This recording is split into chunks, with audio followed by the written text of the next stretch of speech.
Hello ladies, welcome back to the channel. Thank you again for joining this community.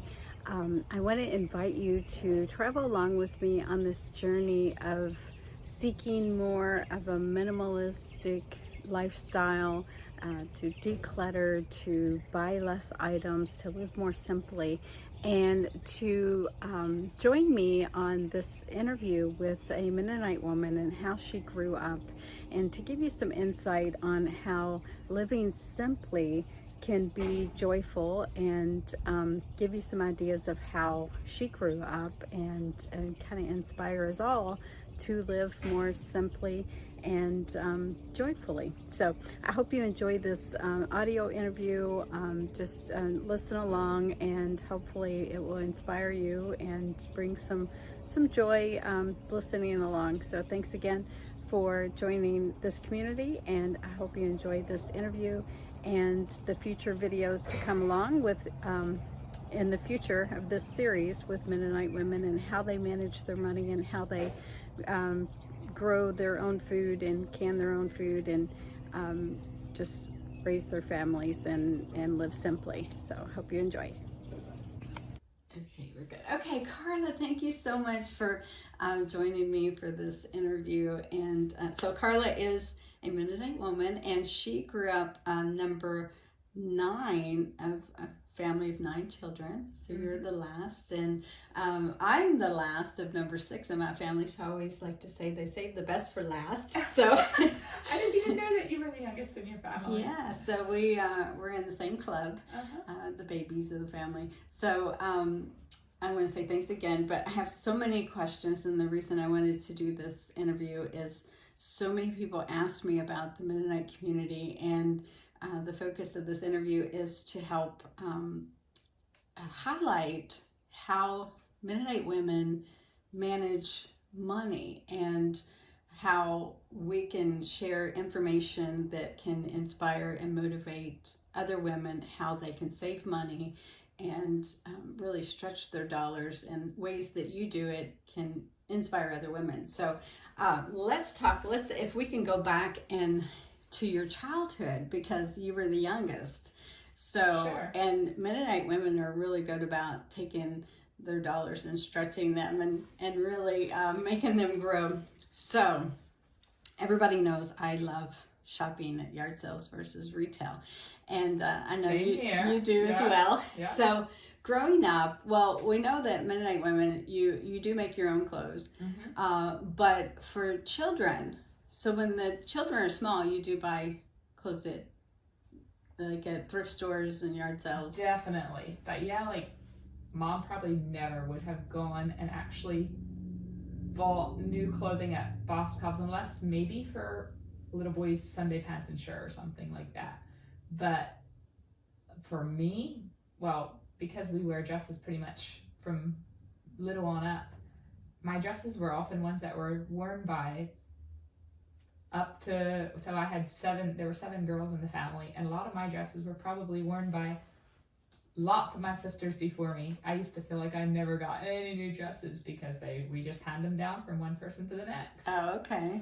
Okay. So the girls pretty much, the dresses were made. Yeah, but for little sleepers, pajamas, stuff like that, Mom loved yard selling. Okay. And so, yeah, we definitely got clothing there too. And she also loved thrift shopping. Okay. And of course for little boys, they're easier to shop for because it's not like Mom would have made shirt and pants or anything like that. So some clothing like that she would be able to buy, at the thrift stores and yard sales. Okay, so you were so lucky to be the youngest, because you pretty much, were you like everybody's baby?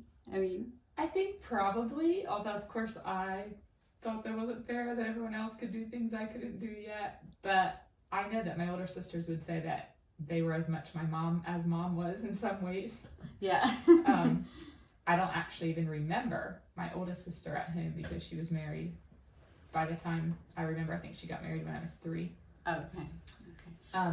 But yeah, I had lots of big sisters to take care of me, so I probably was spoiled, even though I didn't think so at the time. Okay. So when do you learn to sew yourself? So And did your mom teach you, or did your sisters also teach you to sew? Mom might have taught me some, but she was very much a perfectionist, and so it was hard for us to be good enough at it. So I think it was less frustration when my older sisters taught me. Mm-hmm. So most of my sewing knowledge probably came from them. I remember when I was either 8 or 10, I made my first quilt, and it was just simple little patches cut out of our old fabric scraps. Okay. And we were not supposed to use Mom's good sewing machine when we were little, so she had an old Singer that we would do our learning on. Okay. And I'm guessing I probably started sewing dresses more like as a teenager. Maybe 13 I would have started sewing some dresses. But Mom, yeah, once she had enough girls to sew, she kind of stopped sewing, and I love sewing. So now I do all her dresses. Oh, okay, great. Now, do you do any sewing on the side for income? Yes, I do that some. At this point in life, because I don't need it as much, but I try to help people out because I do enjoy sewing, and I know it goes easy for me. It's actually kind of my relaxation to just go sit at my sewing machine and sew up a dress.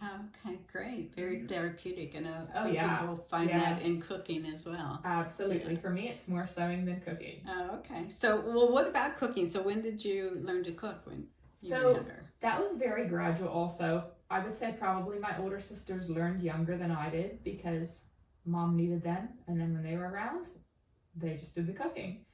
But there again, by the time I was out of school, my older sisters were a secretary at my dad's lawnmower business. And so I kind of was the only one at home after school. So for sure by 15 and 16, I would be making full meals.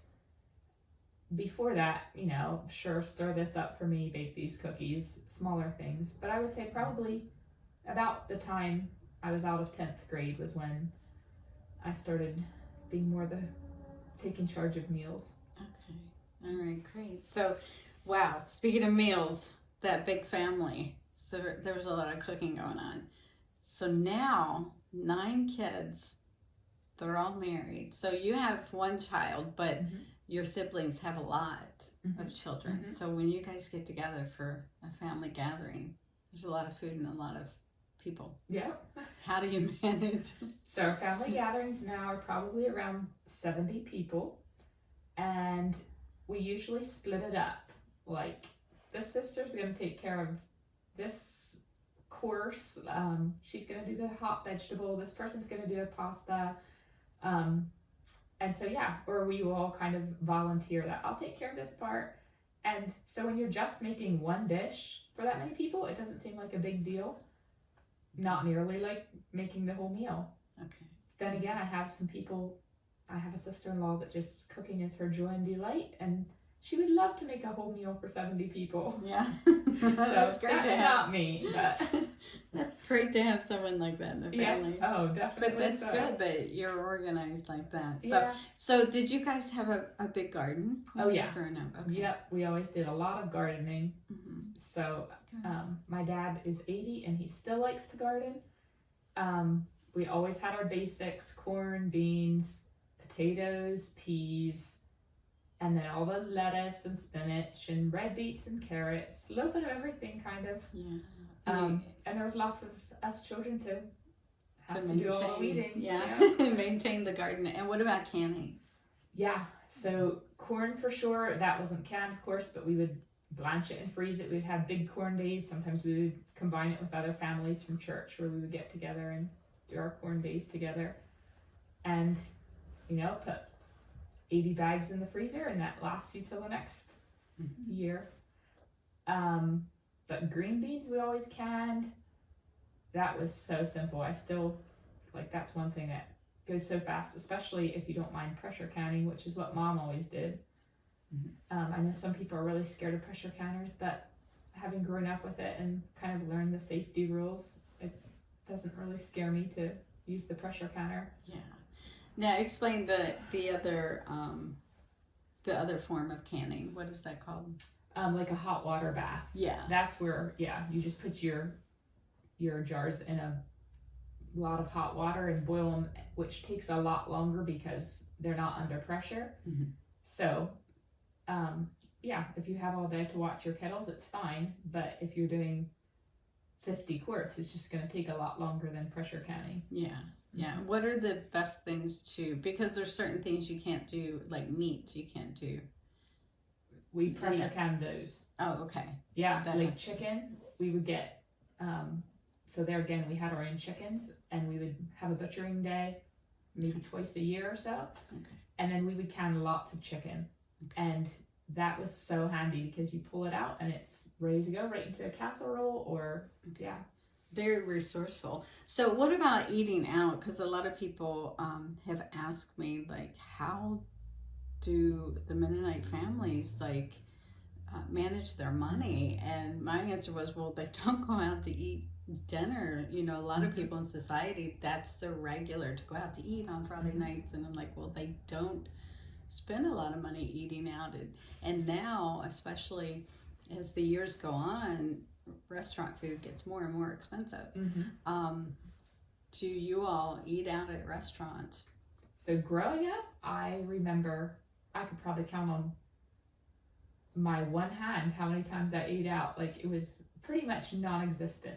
So on my dad and mom's anniversary, once a year, we would get Chinese food.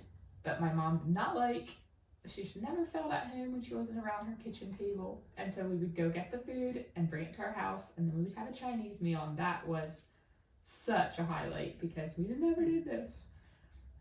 When we went on trips, Mom would definitely pack food, but usually that was a little bit of an exception. We would sometimes stop at McDonald's, and I think back then, like, I remember ice cream cones were $1, and so we might all get a burger and an ice cream cone, but there again, like, we just did not do sit down restaurants. And so even the fast food was just not a big expense.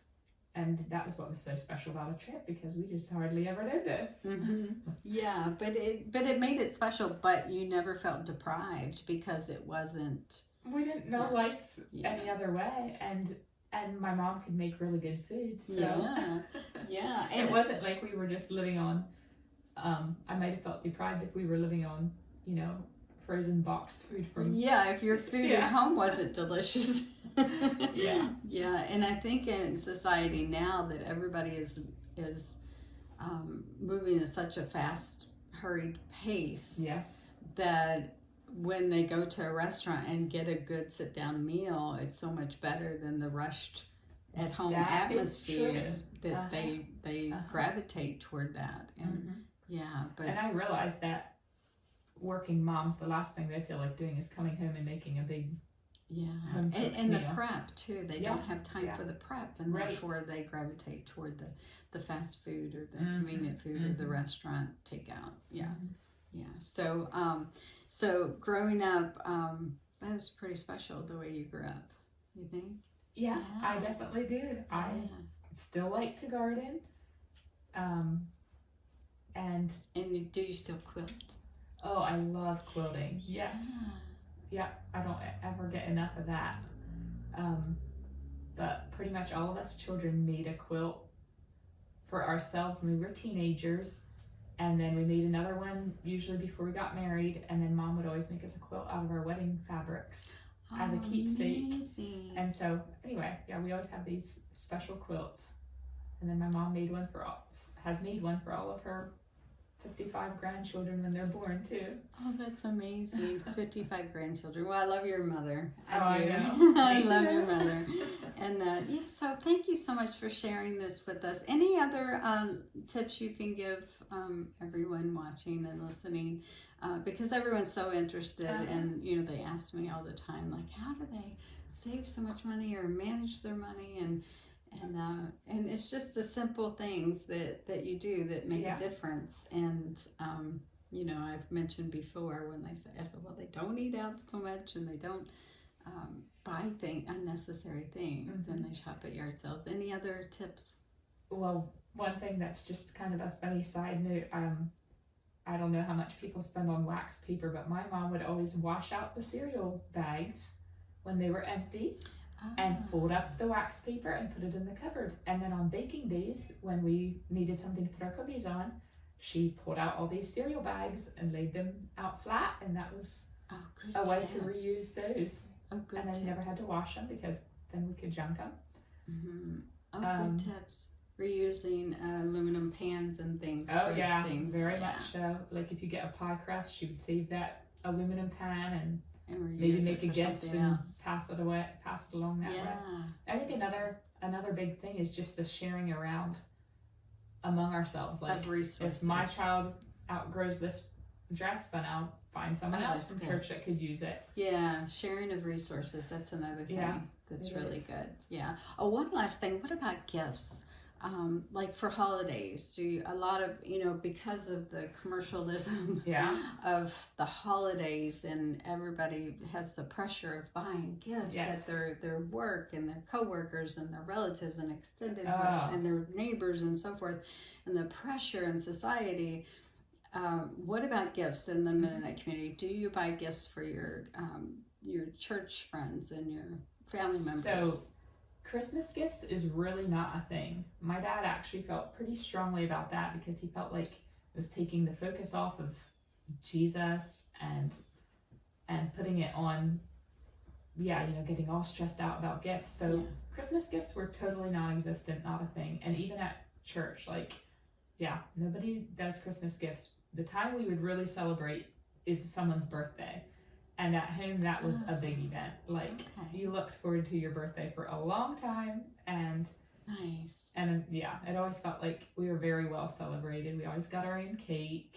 Oh, nice. Yeah. Oh, that's special. And we always had our stack of gifts sitting for us in the living room when we came down in the morning. Oh, I love it. That is so special. And it was, very much a family event to all sit around and watch the birthday child open their gifts. Oh, I love it.